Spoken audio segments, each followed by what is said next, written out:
నా దగ్గరకు ఒక పేషెంట్ వచ్చారు. వచ్చిన వెంటనే ఆయన చెప్పాడు షోల్డర్ పెయిన్ ఉంది, మిడ్ బ్యాక్ పెయిన్ ఉంది, మోకాలు నొప్పులు ఉన్నాయని చెప్పాడు.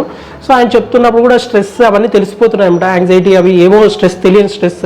ఎలా పెయిన్స్ వచ్చాయి తెలుసుకుందామని మీరు ఏం చేస్తుంటారు, ఏమైనా హెవీ వర్క్ చేస్తుంటారు ఇలా అడిగాను అనమాట. ఆయన ఏం చెప్పాడంటే ఏం వర్క్ చేయనని అన్నాడు అనమాట. ఆల్మోస్ట్ ఒక 4-5 years నుంచి ఏం వర్క్ చేయట్లేదు ఆయన. సరే మరి బయటకు వెళ్తుంటారు, బయటకు కూడా వెళ్ళాడంట. మీ ప్రోటోకాల్ చెప్పండి, మార్నింగ్ నుంచి నైట్ వరకు ఏం చేస్తుంటారని అడిగాను.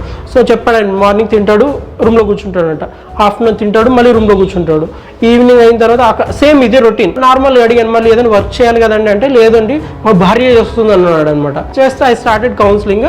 సో మరి కిచెన్ అవి వర్క్స్ ఇవి ఎవరు చేస్తుంటారంటే అన్నీ ఆవిడే చేస్తుందండి, మార్నింగ్ చేసేసి వెళ్ళిపోతుంది, నేను తినేసి ఇక్కడ ఉంటాను. సో ఆయన చెప్పిన తర్వాత నాకు అర్థమైంది. స్టార్టెడ్ కౌన్సిలింగ్ తర్వాత సరే నెక్స్ట్ వీక్ మళ్ళీ రండి అని చెప్పాను అనమాట. సో నెక్స్ట్ వీక్ వచ్చాడు. నెక్స్ట్ వీక్లో కూడా సేమ్ అవే సిమ్టమ్స్, ఏం మాత్రం తగ్గలేదన్నమాట. సో అప్పుడు కూడా సేమ్ సెషన్ కంటిన్యూ. మళ్ళీ ఇప్పుడు అట్లీస్ట్ ఏమైనా వర్క్ చేశారని నేను లాస్ట్ టైం కౌన్సిలింగ్లో కొన్ని చేయమన్నాను.